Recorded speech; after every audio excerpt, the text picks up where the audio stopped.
I want to welcome everybody. Shamkaribisha kila mmoja wetu. Let's open with a word of prayer. Tuanze kwa ombi.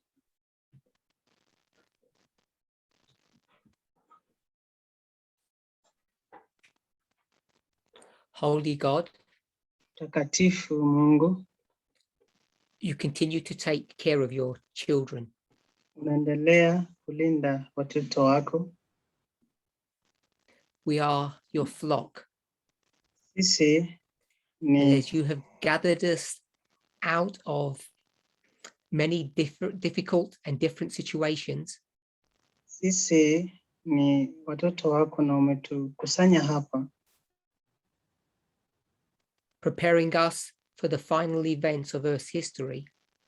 tuandaa katika matukio ya mwisho katika ulimwengu huu. May each of us fully understand and appreciate the great privilege of being in this movement. Na kila mtu akaelewe uzuri ama manufaa ya kuwa katika vuguvugu hili. Along with that privilege comes great responsibility. Na kwa uzuri huu ama manufaa kunakuwa na matarajio makubwa kwetu. During this camp meeting, may each of us examine our hearts. Katika makambi haya, hebu na kila mmoja wetu akajihoji mwenyewe, to see whether or not we are in the faith, kisha kwamba tuko katika imani ama tuko, whether or not we are worthy to be given the title of priest. Ikiwa tuna uwezo wa kupewa neno hili In kuhani. Jesus' name, amen. Katika jina la Yesu Kristo, amina.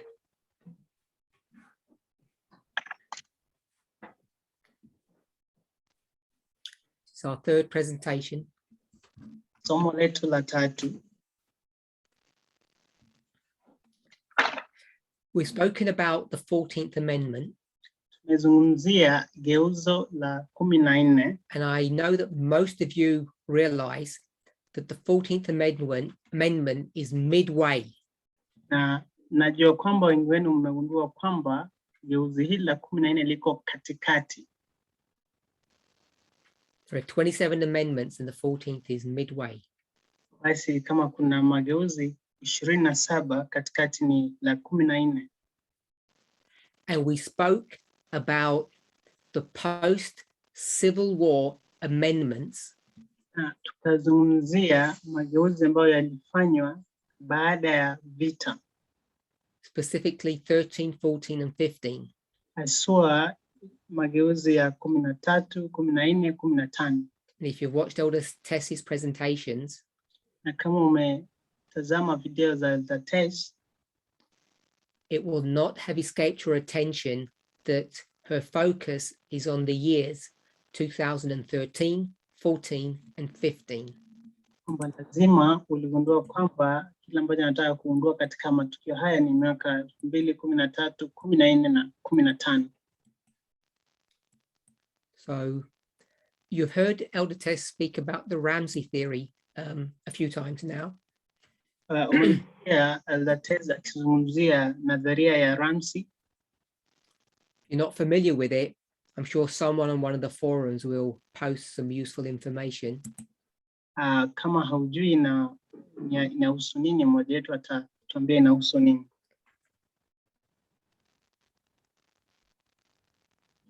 I've spoken about that principle in several studies that I have done in the past.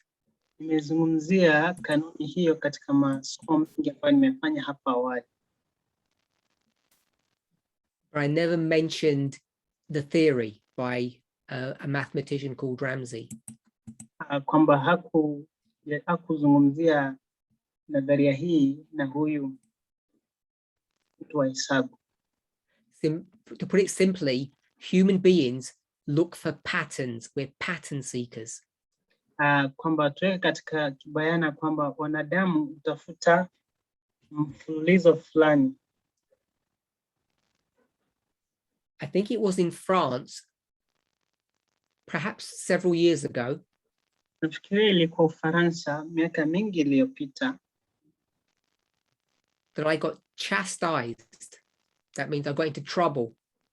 Kwamba Elder Parminder alikuwa katika because I said, kwa sababu according to Solomon, alisema kwamba kulingana na Suleimani, so I was quoting directly from the Bible, basi alikuwa na nukuu kutoka Biblia, time and chance happens to all of us.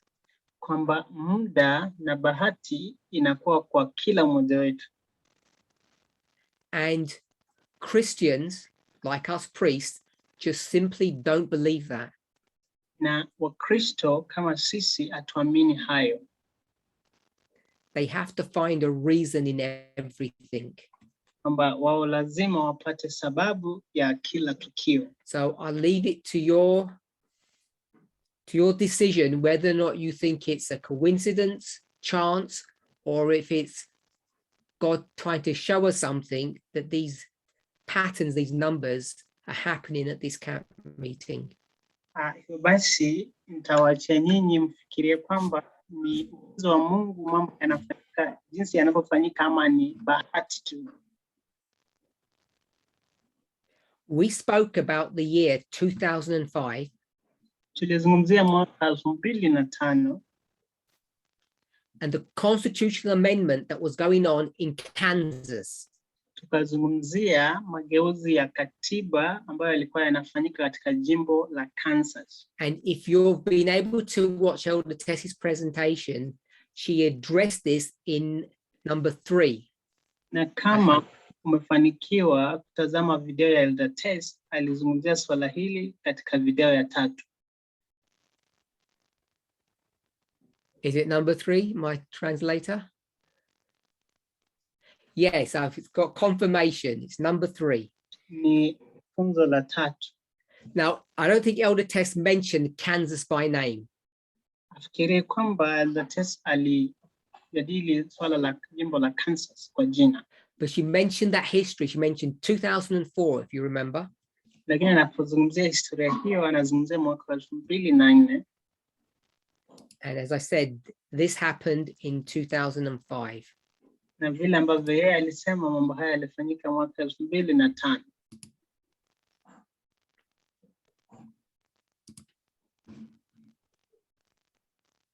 So it was on April the 4th, 1996. Ilikuwa mwezi wa Aprili tarehe 4 mwaka 1996. That the Kansas State Senate, that means the Kansas Government Congress, ambapo jimbo la Kansas, serikali ya jimbo la Kansas, they voted on banning same-sex marriage. Walipiga kura kwa kuhalalisha swala they won 39 votes to 1. Kwamba walikuwa wale ambao walikubali walikuwa 39, waliokataa 1 tu.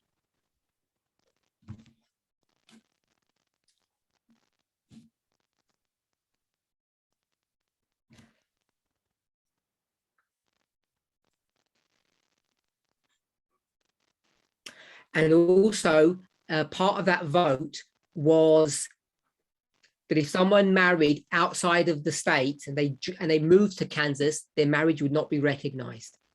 Na baadhi ya kile ambacho walipigia kura katika mageuzi hayo ni kwamba ikiwa ulipata ndoa nje ya jimbo la Kansas na ukakuja Kansas, ndoa hiyo ingekuwa. The bill was passed on April the 11th, the same year. Mwezi wa Aprili 11 mwaka huo. So I hope you remember these dates. They're all tied in with the information that Elder Tess has presented in her studies.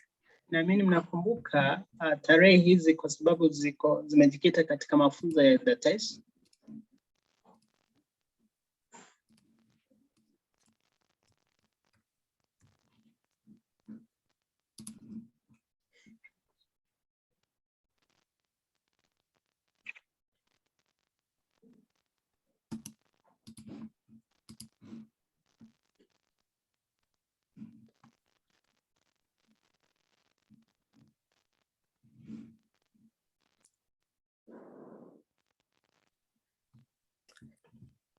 So the year 1996 is connected with the DOMA Act. Hope you all know that. Mwaka 1996 imejikita katika swala la DOMA Act. And I'll remind us that DOMA means the Defense of Marriage Act. Na tunakumbushwa kwamba jina hili DOMA linamaanisha ni kujaribu kulinda swala la ndoa. Kansas is going along with all of this. Jimbo la Kansas linakubaliana na mambo haya yote. It's not enough. Kwamba haijatosha. So in 2005, basi mwaka 2005, the Kansas Senate vote in favor of having an amendment to their constitution.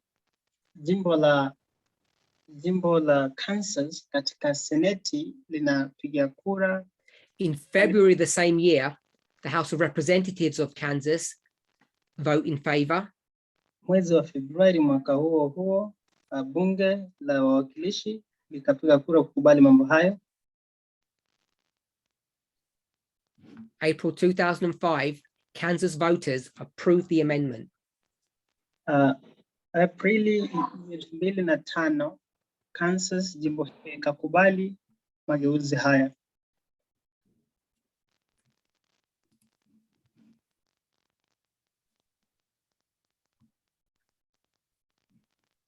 So I just want to read an article that's found in the New York Times. Ataenda kusoma nakala ambayo inapatikana katika vyombo vya habari ya New York Times.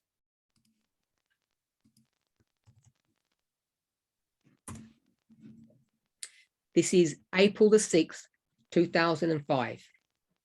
Ni Aprili 6, 2005. It's on the Zoom translation forum.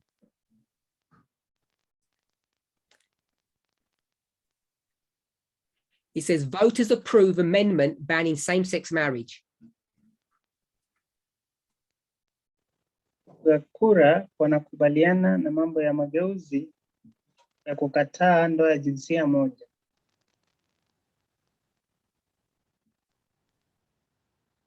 Voters in Kansas overwhelmingly approved a constitutional amendment banning same-sex couples from marrying or entering into civil unions. Ambao wapiga kura katika jimbo la Kansas wanakubaliana na kuharamisha swala la ndoa ya jinsia moja katika jimbo. 70% of those who cast their vote said yes, ban it. 70% ya kura zilizopigwa walipendelea marekebisho hayo. So you've heard Elder Tess talk about 2004, then this is 2005.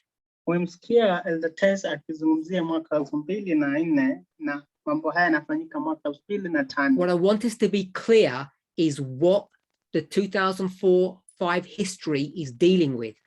Kila ambacho nataka tuelewe ni kila ambacho historia ya 2004-2005 inashughulikia. It's a repeat of what's already happened.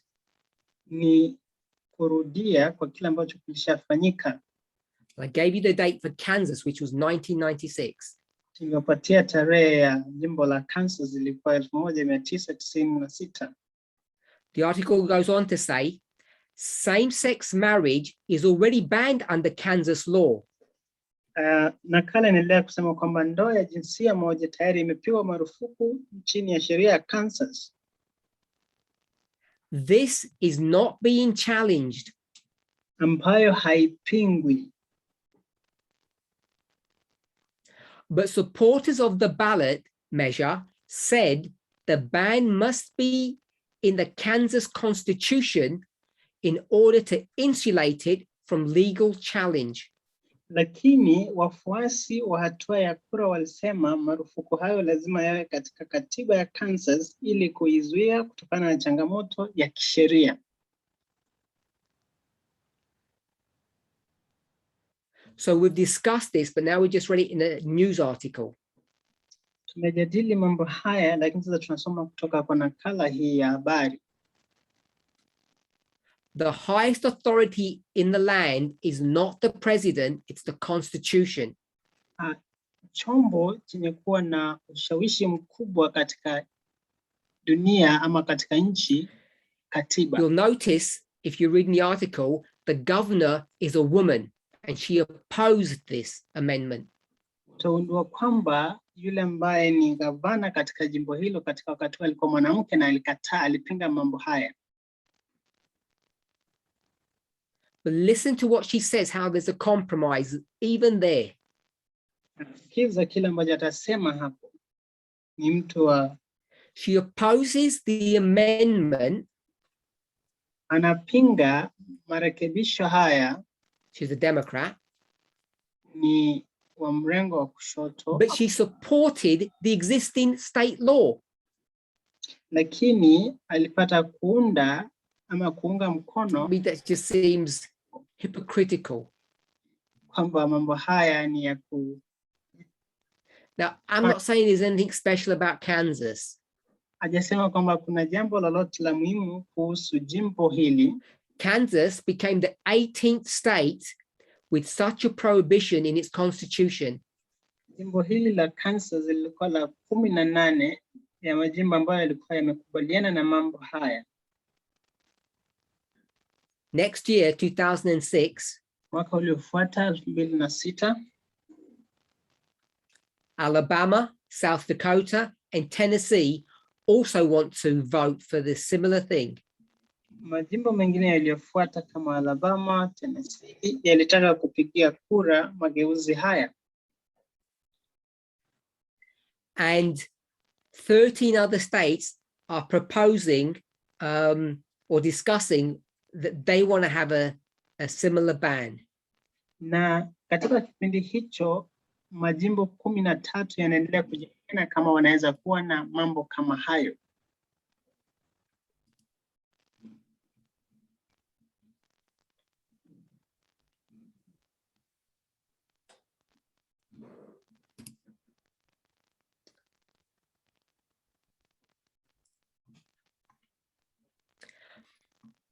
Now, Kansas, like most conservative states, has a history of trying to navigate sodomy. Jimbo hili la Kansas lina historia refu ya kujaribu kuachana na mambo ya ngono kwa wanaume dhidi ya wanawake. And they got into so many problems because they didn't understand or know how to navigate this problem. Na waliingia katika shida kuu kwa sababu hawakuelewa jinsi ya kufanya mambo haya.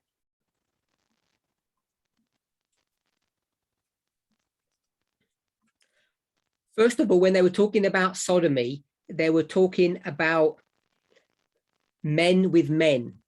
Kwanza walipokuwa wanazungumzia mambo ya sodomy, walikuwa wanazungumzia mambo ya wanaume kuwa na ngono na wanaume. And then they didn't know if they can just focus on the mouth, penetration of the mouth, or of the anus. Lakini hawako wanajua kwamba walikuwa wanazungumzia kupenyezwa kupitia njia ya mdomo ama njia ya. And the whole thing got really crazy. Wanafikiria mambo haya it got to the place where sodomy between husband and wife became illegal. Ikafikia mahali ambapo kushiriki ngono huku kupitia mkundu kwa mwanaume na mwanamke walioana kapewa kalamu, kaharamishwa. It even got so bad, I hope you don't be offended by this, but if a man put his wife's breast in his mouth, ikakuwa mbaya hivi kwamba ikiwa na mwanaume aliweka matiti ya mwanamke katika mdomo wake, she had penetrated him kwamba mwanamke with her breast, alikuwa amempenyeza akitumia matiti yake. And they wanted, and I think they actually made this illegal. Na walifanya mambo haya kuharamishwa. They said it's contrary to nature to do such a thing. Walisema kwamba ni kinyume na mambo ya asili kufanya mambo hayo. This is where conservative evangelical thinking takes you. Hapa ndio kufikiria mtazamo wa watu wa kulia unakuchukua. Can you imagine you and your wife do something and you're happily married? Fikiria wewe na bibi yako mnafanya kitu na mnafurahia katika ndoa yenu. Then later you have tension in your marriage and you want to divorce. Na baadaye mna shida katika ndoa yenu na mnataka kutalakiana. And if your wife had put her breast into your mouth, you could get her put into prison for that. Na kama bibi yako alikuwa ametia matiti yake katika mdomo wako, unaweza mfanya akawekwa katika kifungu jelani ama katika gereza. So I want to send a picture. Nataka kutuma picha. So that's been put on the Zoom forum. Maybe someone could post that onto the chat if people want to read that.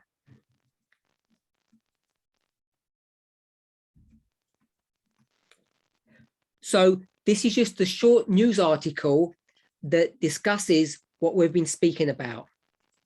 Hili ni toleo tu la habari ambalo linazungumzia mtu tumekuwa It's from a local newspaper in Kansas. We won't read it. Kutokana na vyombo vya habari pale Kansas, hatutasoma.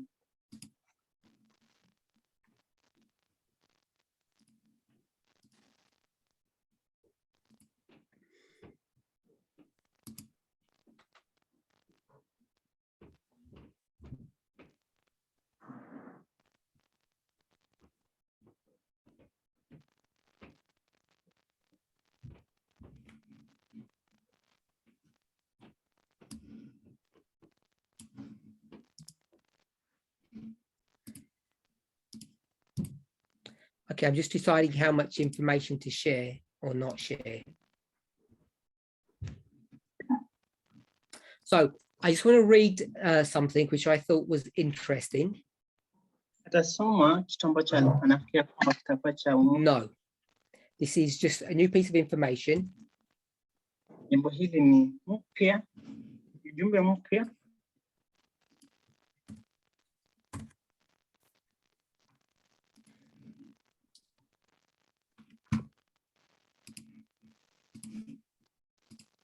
So this is a series of newspaper articles from the Topeka Central Journal. It's a newspaper in Topeka, Kansas.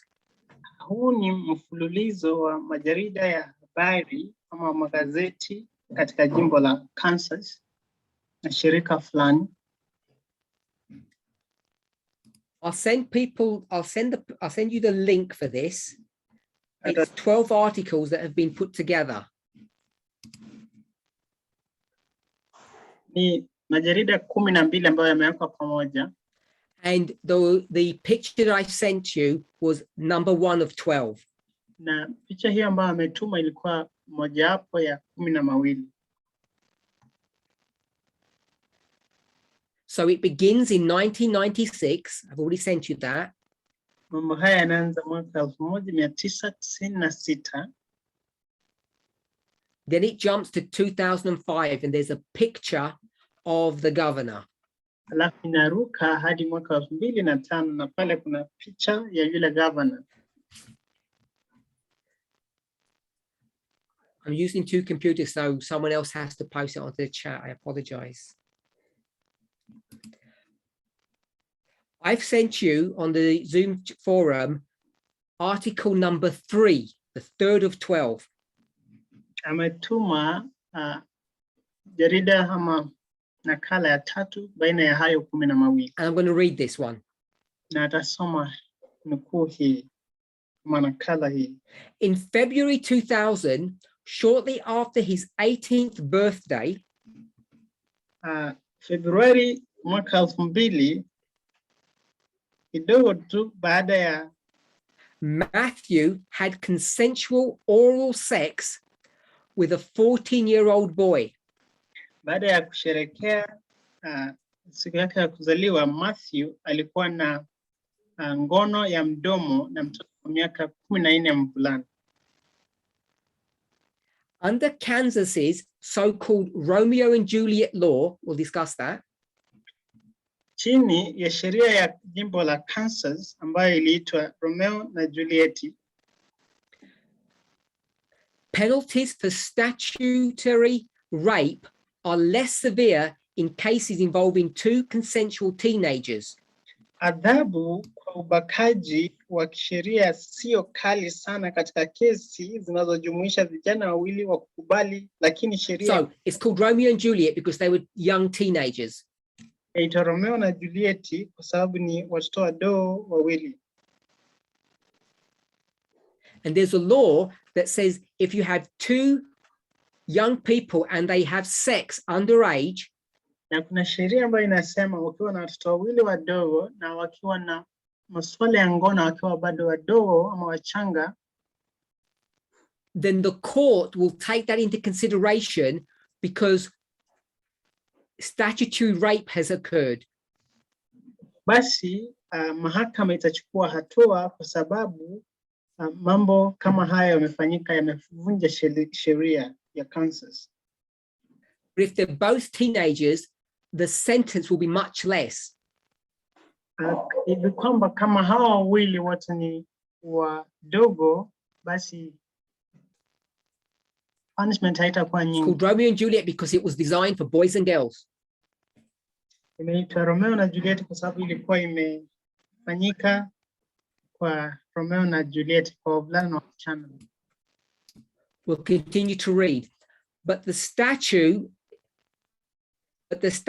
did not apply to same-sex conduct.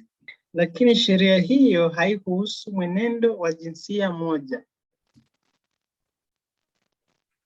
If Matthew had engaged in oral sex with a woman, his maximum sentence would have been 15 months. Ikiwa Matthew angefanya ngono ya mdomo na mwanamke, adhabu yake ingekuwa kubwa, ingekuwa miezi. Instead, following his conviction, he was sentenced to 17 years in prison. Badala yake, kufuatia kutiwa hatiani kwake, alihukumiwa kifungo cha miaka 17 gerezani. So, if he had oral sex with a 14-year-old girl, he would have had just over 1 year sentence. Kwa basi, angepata kuwa na ngono na mtoto mdogo msichana wa miaka 14, angekuwa tu na kifungo cha miezi 15, mwaka mmoja tu. But because he's having oral sex with the 14-year-old boy, this Romeo-Juliet clause doesn't apply. Hivyo basi kwa sababu anakuwa na ngono na mtoto mdogo mvulana, sheria hizi za Romeo na Juliet the reason why we're reading this, I want you to consider how you think. Sheria hizi zilimpatia adhabu ya miezi 17. Sababu tunasoma mambo haya, nataka kila mtu afikirie jinsi anapofikiria.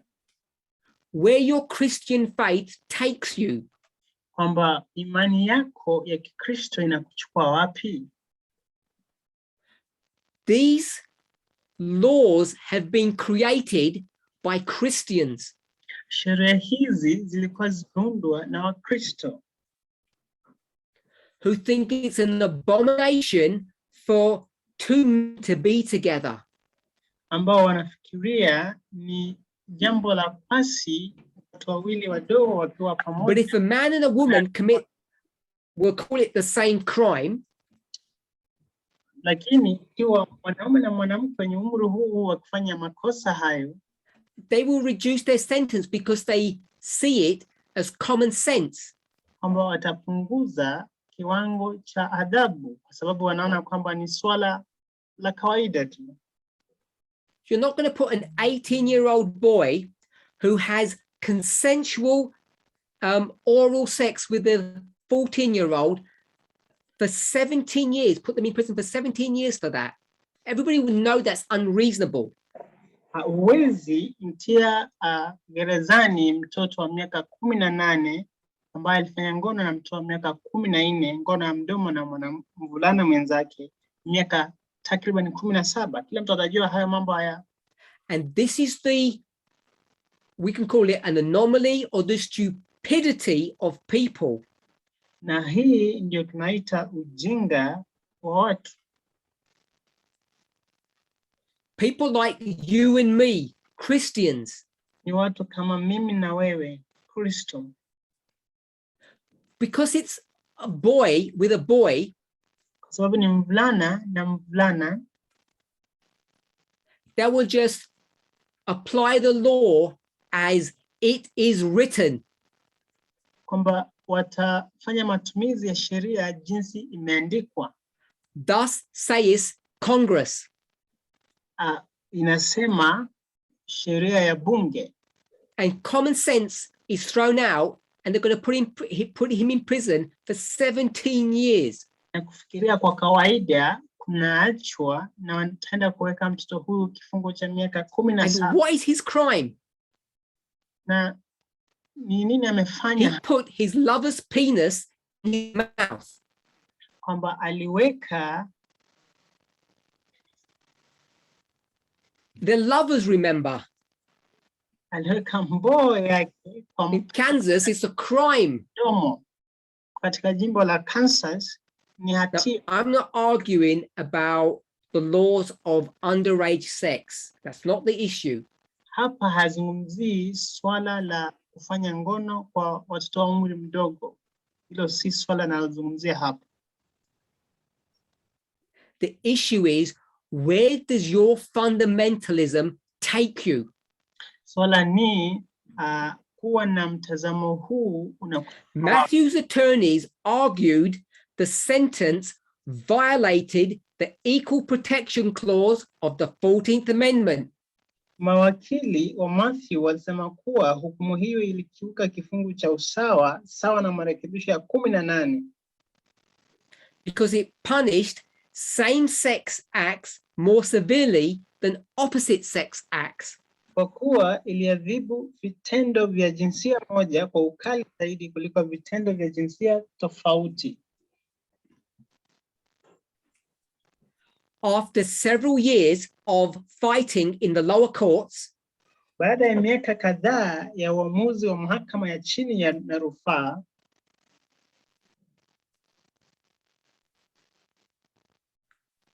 finally the Kansas Supreme Court made a ruling. Koti kuu ya Kansas ilifanya maamuzi. And they ruled that the Romeo and Juliet statute was discriminatory. Na kwamba wakasema sheria ya serikali ya Romeo na Juliet ilikuwa ya kibaguzi. The court removed the words from that law which said, and members of the opposite sex, and they took that out. Koti iliondoa maneno na ni washiriki wa jinsia tofauti kutoka kwa sheria.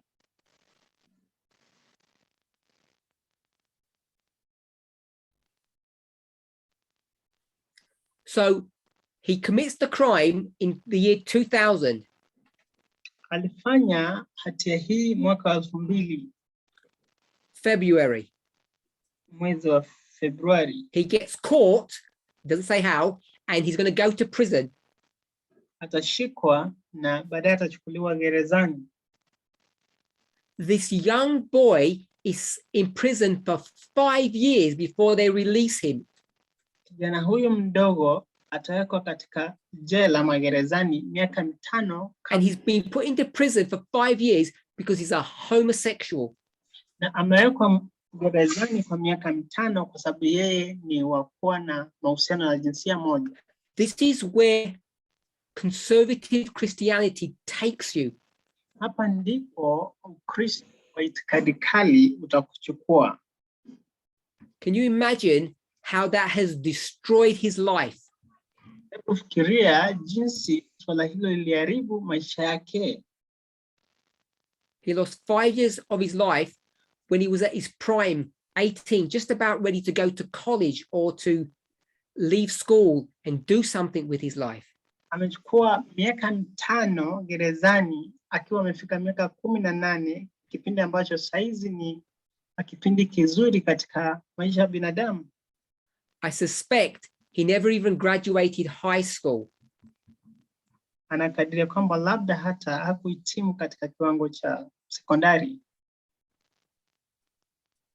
So feel free to read through these 12 articles that take you from the beginning to the end of the saga in Kansas. Jaribu kupitia nakala hizo 12 ambazo zitakuchukua kutoka mwanzo hadi mwisho wa matukio yaliyojiri katika jimbo la Kansas. Just want to go to number 8. Ataenda katika nakala ya 8. If you go to the link, oh no, sorry, I'll give you it. So I'm going to post this on the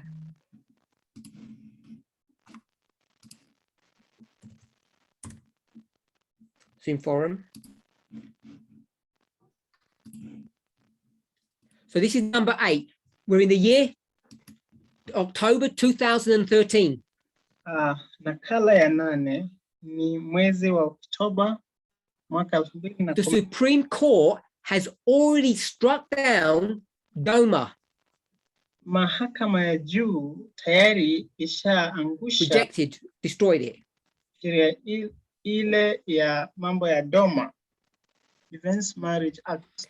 And yet the Kansas tax department na hivyo basi jimbo la Kansas katika shirika lile are still going to tell gay couples they have to do separate filings. They can't do husband and couples filings. Katika idara ya kuu katika jimbo hili inalazimisha watu wenye mahusiano ya jinsia moja kwamba hawezi fanya mambo fulani. So you can see how resistant these evangelical Christians are to change. Utaona jinsi hawa watu mrengo wa kulia jinsi ni vigumu wao kubadilisha ama kubadilika. So we'll finish there and we can read at their leisure. Tamalizia hapo na tutasoma nyingine baadaye.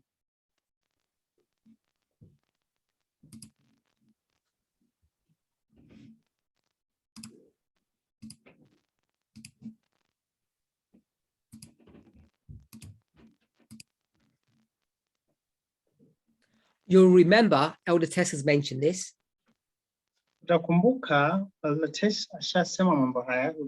When we spoke about the list of important court cases that had utilized or used the 14th Amendment, I left one of those out. Kesi ambazo zilitumia mageuzi la 14, kuna moja nilisahau kama niliacha nje. And that's the one in 2015. Na hiyo ni moja wapo ambayo ilifanyika mwaka wa 2015. Obergefell, hope I've pronounced that correctly, versus Hodges. Hiyo nyingine ambayo amesema pale. And that was the 2015. That was, you'll all remember it, the 2015 Same-Sex Marriage Act under Obama. You remember that? Ilikuwa swala ambalo lilifanyika mwaka wa 2015 chini ya Obama akiwa rais. I want you to remind you, if you were in the movement in that time period, nataka kukumbusha kwamba kama wewe katika vuguvugu hili katika nyakati, who got the blame for this? Utasema ni nani alifanya makosa? I'm sure I remember everybody blaming Obama. Ana hakika nakumbuka kila mtu alisema shida ni Obama. And what's so funny is this movement didn't understand how the American institutions worked.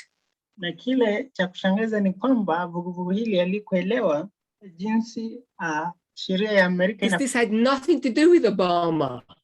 Vitu hivi havikuwa na kitu chochote kuhusu Obama. So I hope now we're a lot more savvy, we're a lot more clued up with how the American system works. Anaamini saizi basi kila mtu anaelewa jinsi sheria na And even though Obama was happy, it had nothing to do with him. Hata kama Obama alifurahia mambo haya, hayakumhusu kwa yote.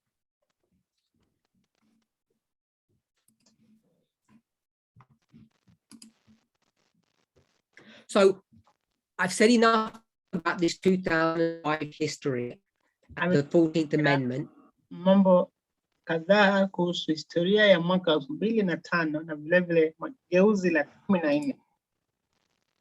So we spoke that Christians are happy to give LGBT people rights, equal rights. Nizungumzia kwamba Wakristo wana furaha kupea watu hawa ndoa jinsia moja usawa fulani wa haki. Up to one point, one issue. Lakini shida tu ni moja. And what's that? Shida hiyo ni gani? Marriage. Swala la ndoa. They won't allow LGBTQ people to be married. Hawatakubali hawa wa ndoa ya jinsia moja kuoana. And why is that? Jinsia moja.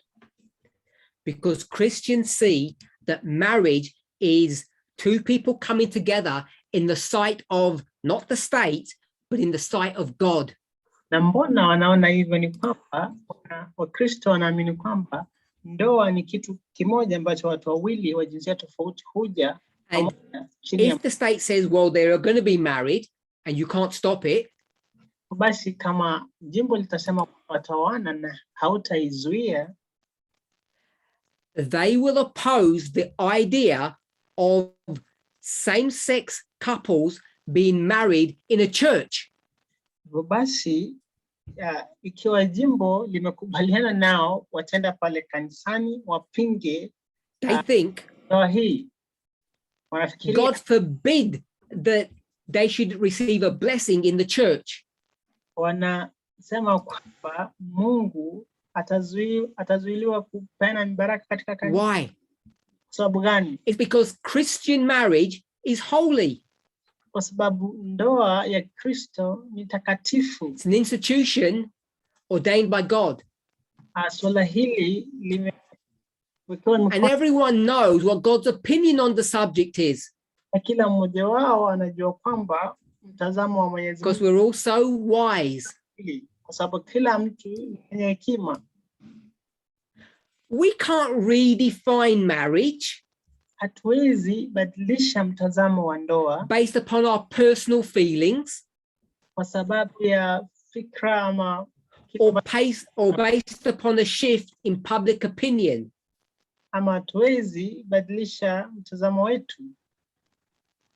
So I think same-sex marriage is fine. Basi nafikiria kwamba ndoa jinsia moja iko sawa. You're going to say, don't care what you think. What does the Bible say? What does God think? Najua utasema kwamba sijali kile ambacho unasema, swali ni utaniuliza Mungu anafikiria nini? So my question to you is, what does God think? Swali lake kuja kwako nafikiria hivyo ni kwamba unafikiria Mungu anafikiria. Not what you think. Si kile ambacho wewe unafikiria. And the problem with that, we all understand, I hope. Na shida kwa mambo hayo ni kwamba kila mmoja wetu anaelewa.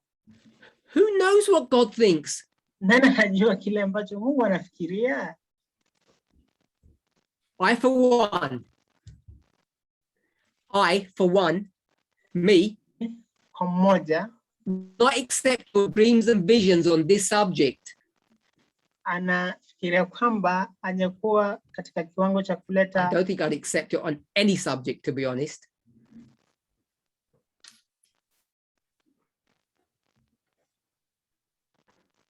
So I'm going to ask for a thus saith the Lord before you tell me you know what God thinks. Basi kila ambacho atauliza ya kwanza ni kila ambacho Mungu amesema kabla uniambie kila ambacho Mungu anafikiria. And when you give me your thus saith the Lord, na utakaponipa kila ambacho Mungu amesema, what will I expect? atakadiria ama atakusudia nini, atatarajia nini, correct methodology. na kwamba mbinu uliotumia. And I want to give you one concept, one method, one tool that is very important. Na nataka kupeana mbinu moja ama chombo moja cha kutumia ambacho ni muhimu sana. I mentioned it some time ago. Alikitaja kitu hiki wakati, and many people don't agree with this. Na watu wengi hawakubaliani na hili. I'm not saying in every verse. Na hasemi ni katika kila fungu. But I'm saying as a general concept. Lakini anasema kwamba ni mtazamo wa a generalization. Mtazamo wa kawaida. The Bible is not a book of principles. Kwamba mara mingi ama Biblia si kitabu cha kanuni. Is not a book of principles. Biblia si kitabu cha It's a book of examples. Kwamba ni kitabu cha mifano. I gave one evidence of this. Alipana mfano mmoja ama shuhuda. Let's quickly define. I'll give you my definition of what a principle is. Atapana maana ya kanuni ni nini? It's law. Kanuni ni sheria that never changes. Ambayo haibadiliki. From dispensation to dispensation, it never changes. Kutoka kipindi kimoja cha historia hadi kingine haibadiliki. And if you take that principle, na ukichukua kanuni, then ask yourself, is the Sabbath a principle or not? Na ujiulize kwamba sabato ni kanuni ama si kanuni. Your answer will have to be no, it is not. Jibu lako litakuwa kwamba sivyo, sabato si kanuni. If you take the Bible at face value, thus saith the Lord. Ukichukua Biblia katika kiwango cha juu kila ambacho Mungu amesema. There are 3 types of being in the universe. Kwamba kuna aina 3 ya watu katika ulimwengu. Simply. Humans, binadamu, angels, malaika, and aliens. Na watu beings on other planets. Na watu katika sayari zingine. And the last 2 na hawa mwisho wawili were created before us. Waliumbwa kabla ya sisi. The aliens and angels. Watu katika sayari zingine na malaika. They were here long before we were ever created. Walikuwa hapa muda miaka mingi kabla ya sisi kuweko. The Bible says the Sabbath was made for mankind. Biblia inasema kwamba sabato iliundwa kwa binadamu. So was there a Sabbath before humans were created? Basi swali ni kulikuwa na sabato kabla ya uumbaji wa binadamu? I have never found any evidence that there is or there was. Hajaipata ushahidi wowote kwamba ni hivyo kwamba sabato ilikuwa kwa watu. So if that's the case, Sabbath cannot be a principle. Basi kama hivyo ni ukweli, basi sabato haiwezi kuwa. It's something connected with humans. Kwamba ni kitu fulani ambacho kinajihusishwa na binadamu. What God decides to do with it in the future after we leave this planet, that's God's will. Kila ambacho Mungu atakusudia kufanya baadaye, baada ya kwenda hata mbinguni, matarajio yake tu.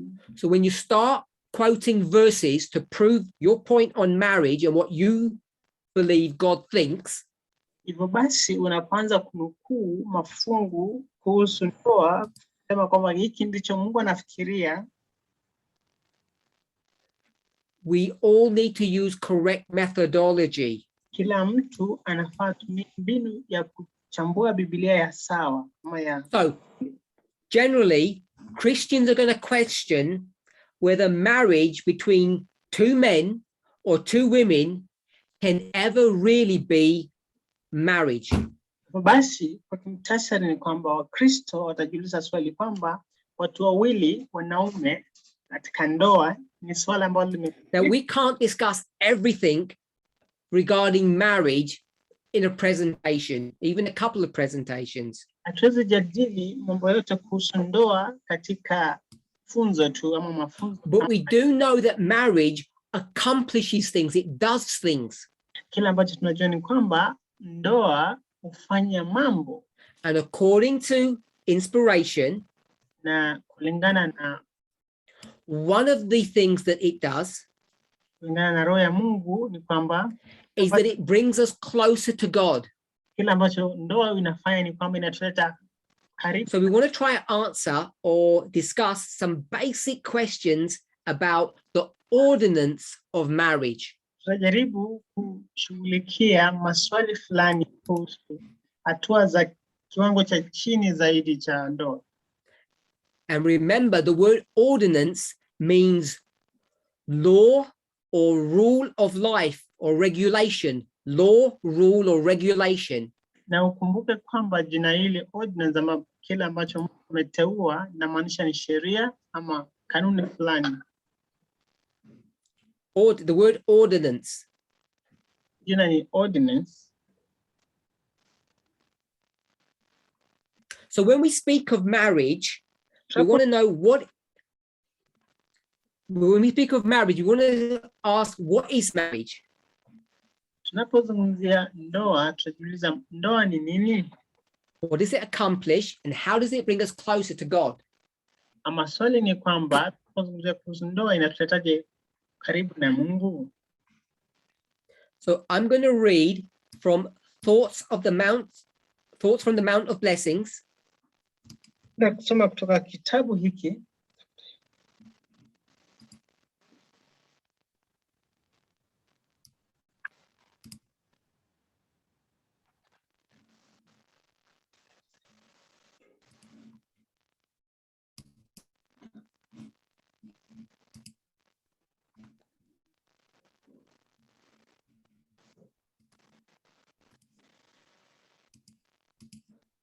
I'll post it on the chat.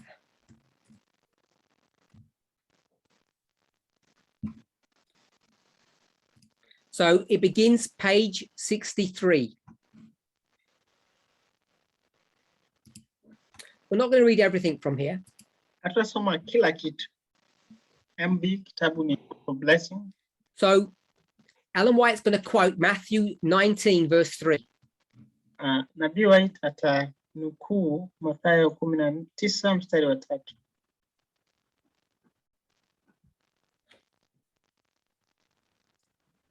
Matthew 19 verse 3. Mathayo 19 mstari wa 3. And so the context is divorce. Basi muktadha ni swala la kutaliki. Is it lawful for a man to put away his wife? That's the question. Ni sheria iliyokubalika kwamba watu wawili watatalakiana. So Jesus will answer the question. Yesu atajibu swali. And we're going to go down to the second paragraph. Na tutaenda katika nukuu ya pili.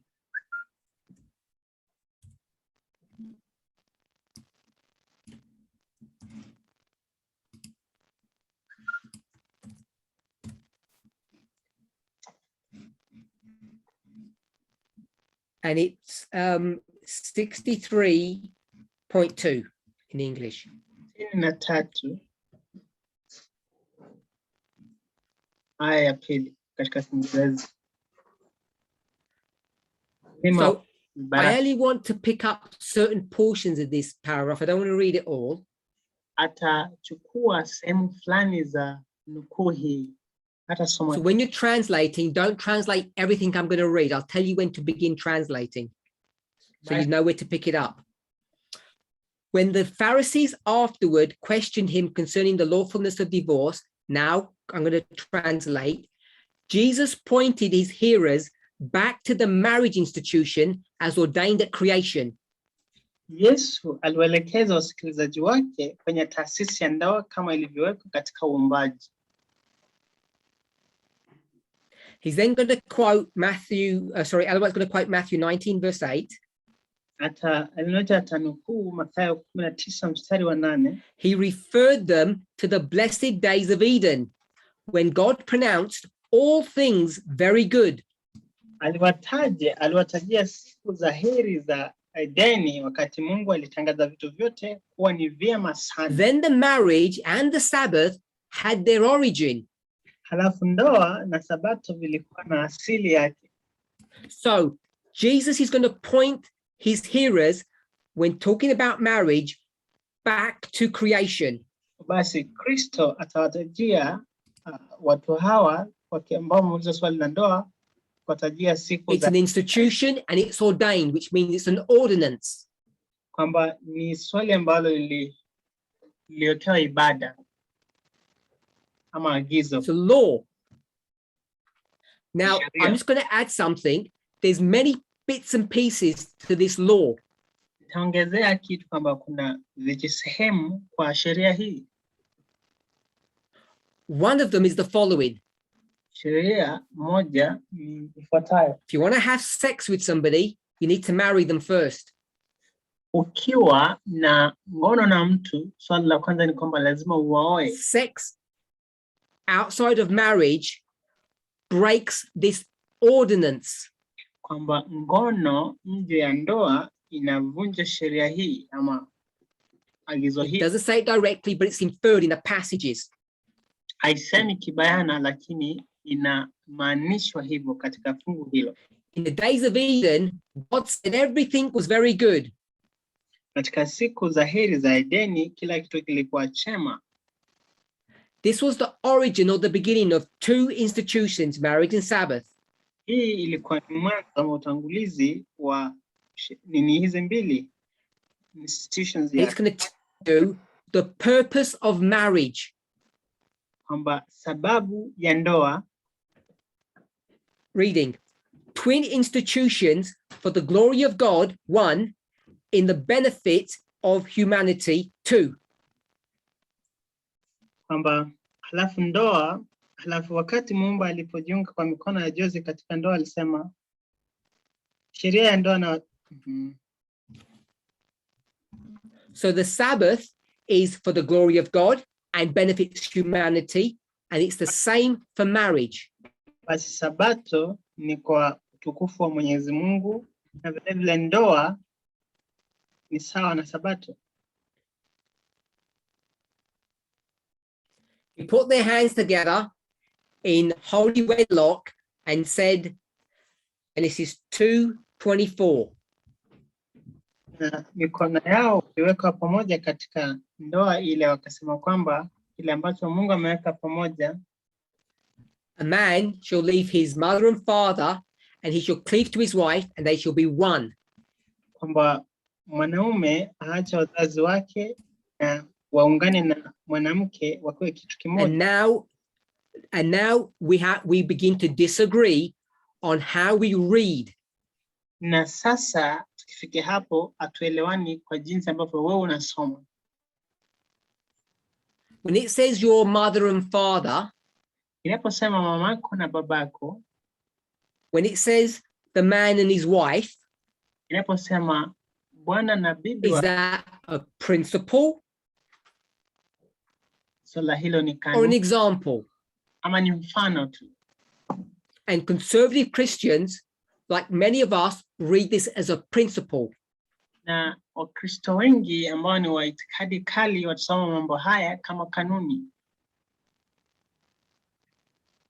Which means a man cannot leave his parents and marry a man. That's how they will read this verse. Ambayo inamaanisha kwamba mwanaume hawezi acha wazazi wake akawa mwanamume. Hivyo ndivyo wanavyosoma fungu hili.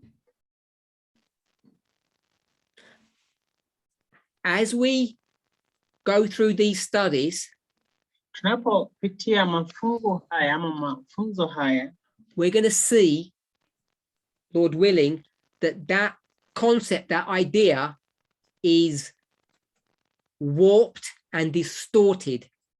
Kwamba utaundwa kwamba mtazamo huo si mtazamo mzuri.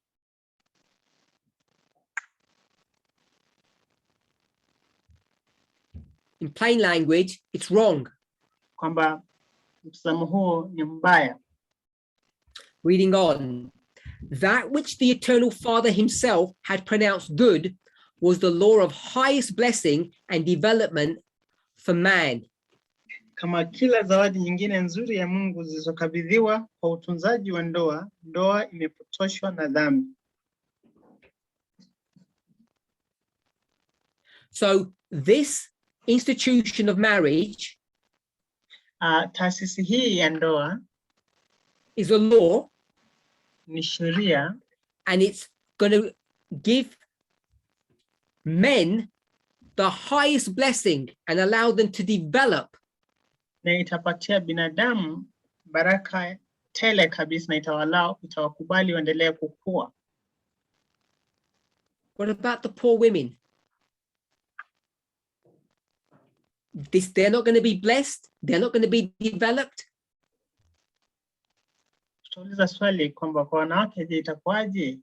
Watasaidika, watakuzwa? Or does it man mean man? Ama inamaanisha kwamba mwanaume So now you're going to say man means woman. Sasa katika nukuu hii utasema kwamba mwanaume inamaanisha mwanamke. Or man's going to mean human. Ama mwanaume itamaanisha binadamu. So we're going to start making our own words up on a thus saith the Lord. Sasa tutaanza kuweka maneno yetu katika kila ambacho Mungu amesema. Like every other one of God's good gifts, kama kila mojawapo ya vitu vizuri ambavyo Mungu ametupa, vipaji. So now it's not a law, it's a gift. Hivi sasa kwamba si sheria bali ni kipaji.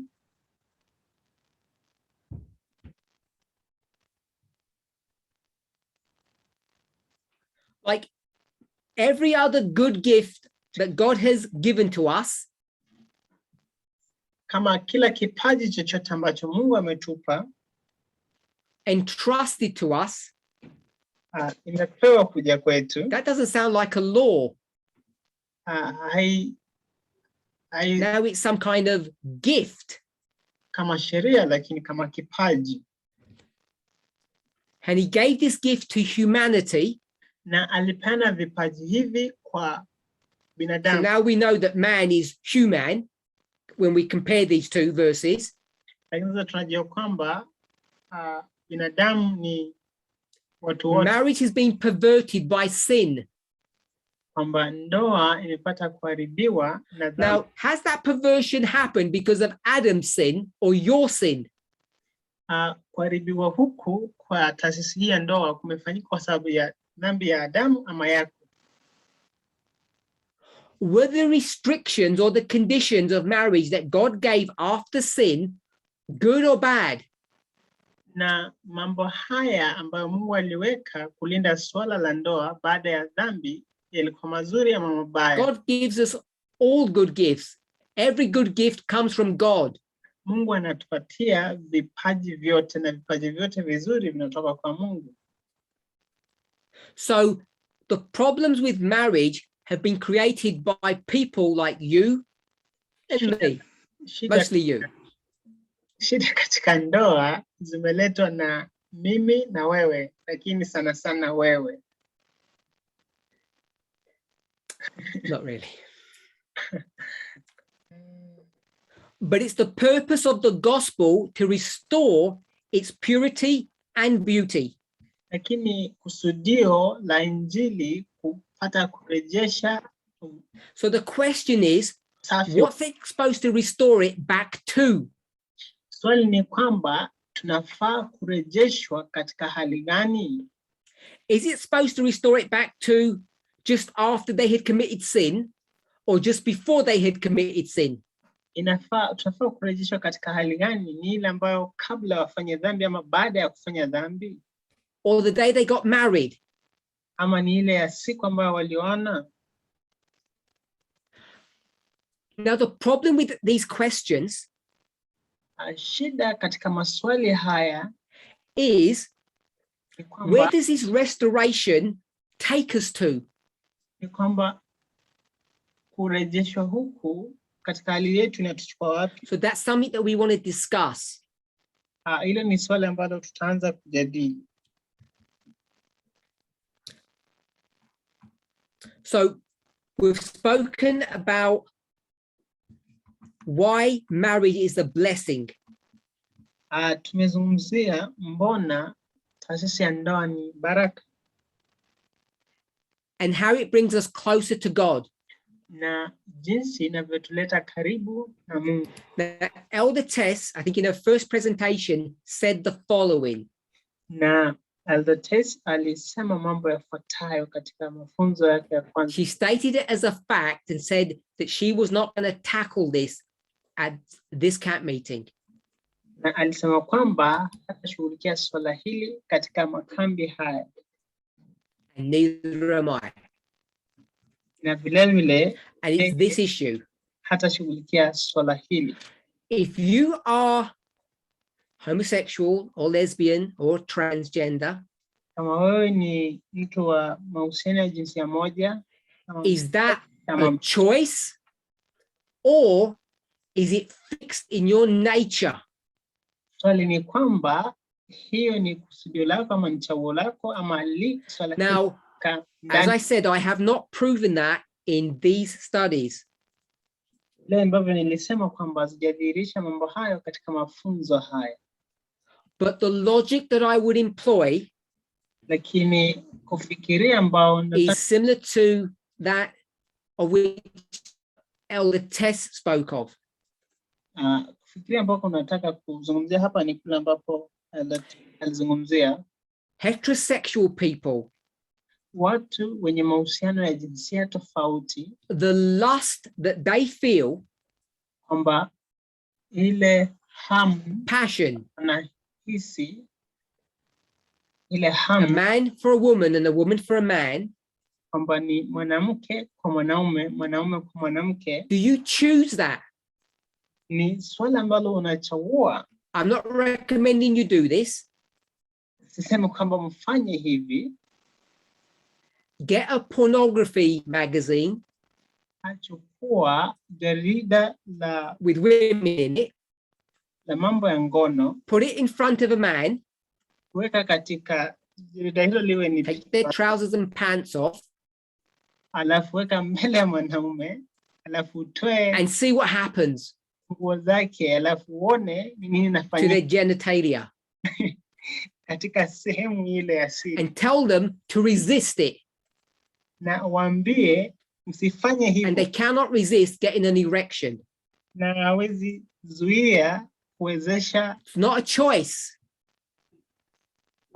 Kuwezesha mbo. So in the same way, uchaguzi vile vile katika njia hiyo. If you put a homosexual man in front of that pornography magazine, ya jinsia sawa katika weke jarida hilo mbele yake, and told the man to do something, he wouldn't.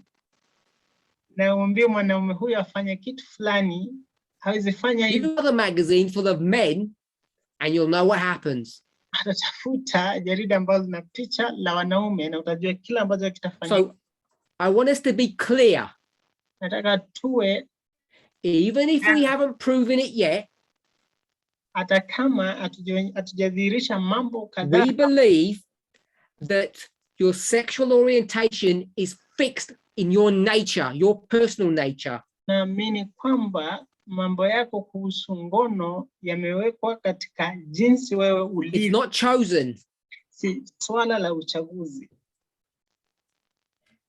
If that is true, kama hayo ni kweli, if it's true that you cannot do your sexual orientation, kama ni kweli kwamba huwezi amua kuhusiana na mambo yako ya ngono, then we need to modify one of two Christian teachings. We have to modify one or the other. Basi lazima tupate kubadilisha mafunzo mbili ya Ukristo. If your sexual orientation is fixed, kama mambo yako kuhusu ngono hayana, it's something that you didn't choose. Hayana uchaguzi, ni kitu ambacho I never chose to be attracted to women. Ni wangapi wanachagua kwamba but I am, siwa na wanawake, and I can't help it. Yeye and I'm not attracted to men. na hatacha na and I kwamba don't even know why. wanaume na hajui mbona. Conservative Christians will say, oh, because God ordained it that way. Na wale wenye itikadi kali ya Kristo wanasema kwamba Mungu. So if that was the case, how do we explain homosexuals, lesbians, transgender people? Kama hivyo ndivyo ilivyo, basi ni njia vipi ambavyo tutaweza kueleza mambo kuhusu? The usual answer is they don't have control or they're liars.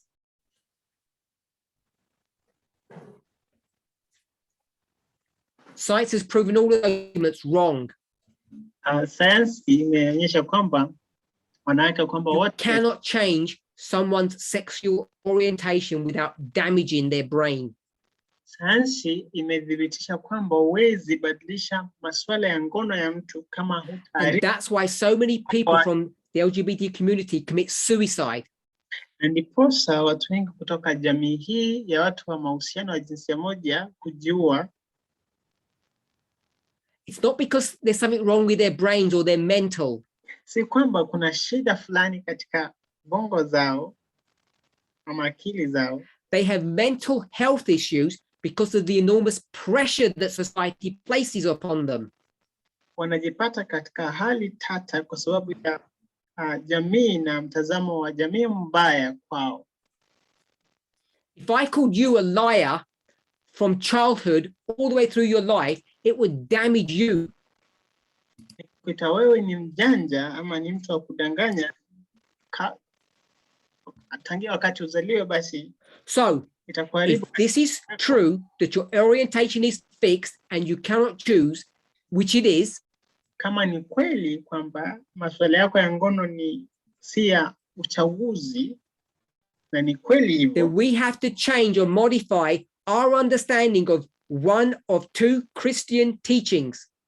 Basi inatubidisha tupate kubadilisha funzo moja ama mawili. Number one, funzo haya ya Kristo. Lifelong celibacy. Celibacy means no sex. Funzo la kwanza ambalo tutabadilisha ni kwamba ni kukaa hivyo bila. So you either have to have lifelong abstinence, kwamba ni kwamba huwe, or you have to change the scope of marriage. Ama lazima ubadilishe mtazamo wako wa ndoa. The arguments are simple. Mambo haya ni rahisi. Not complicated. Mambo haya si changamano. We have to decide what we're going to change. Lazima tuamue kile ambacho tutabadilisha. Lifelong abstinency or celibacy. Kwamba ni heri mtu akae hivyo bila ngono katika maisha yake. Decide how that works. Na apate kuamua jinsi mambo haya yatakapofanya. Or change the scope of marriage. How big is marriage? Ama tubadilishe mtazamo wetu wa ndoa. Ni upana upi ndoa ina. When I mean how big, I mean can it include same-sex marriage? Napomaanisha kwamba tupanue mawazo yetu kuhusu ndoa, na maanisha kwamba inaweza kubali ndoa ya jinsia moja. It's as simple as that. Ni rahisi hivyo. Change your views on celibacy or change your views on marriage. Badilishe mtazamo wako katika mambo ya kutokuwa na ngono katika maisha ama. Because remember, in the Bible, celibacy is voluntary. Na ukumbuke katika Biblia mambo ya kutokuwa na ngono ni swala la. You either change voluntary abstinence, basi inakubidisha kwamba ubadilishe mtazamo wako wa. Or you change who can marry. Ama ubadilishe kwamba lazima. So remember these 2 points. It's so simple. Kumbuka mambo haya matatu ni rahisi sana. Let's close with prayer. Tumalize kwa ombi. Holy God, Mwenyezi Mungu, as we begin to try to grapple with the subject of marriage, tunapojaribu kwanza kushughulikia swala hili la ndoa and celibacy, na swala la kutokuwa na help ndoa, us to come to the truth. tusaidie tuje katika kweli. The truth of what your will is for your people. Kweli kwa kuwa kila ambacho napendelea watu wako wafanye ni kipi. Here at the end of the world, Tuko hapa katika mwisho wa where ulimwengu, you are bringing everything to restoration. wakati ambapo unaleta kila kitu katika hali yao ya It's kwanza. our prayer. Ni ombi letu. It's our hope. Ni kuwa It's na our imani, belief ni kuamini that you will restore us kwamba utaturejesha sisi, so that we will truly reflect your glory, ndiposa tupase kuonyesha ama kudhihirisha ukuu wako kwa kweli, your honor, utukufu wako, your fairness, kwa uzuri wako and your justice. na usawa wako. As we consider the subject of same-sex marriage, Tunapoanza kuchunguza swali hili la ndoa ya jinsia moja, help us to come to an understanding of the truth. tuwezeshe tuje katika kuelewa kwa kweli. May we not make a mistake, Hebu na tusifanye kosa, because it is one of the twin institutions that you gave to us.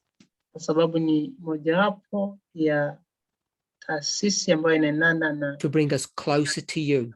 ambayo ulitupa tuwezeshe kuwa In karibu. Jesus' name, amen. Katika jina la Yesu Kristo, amina.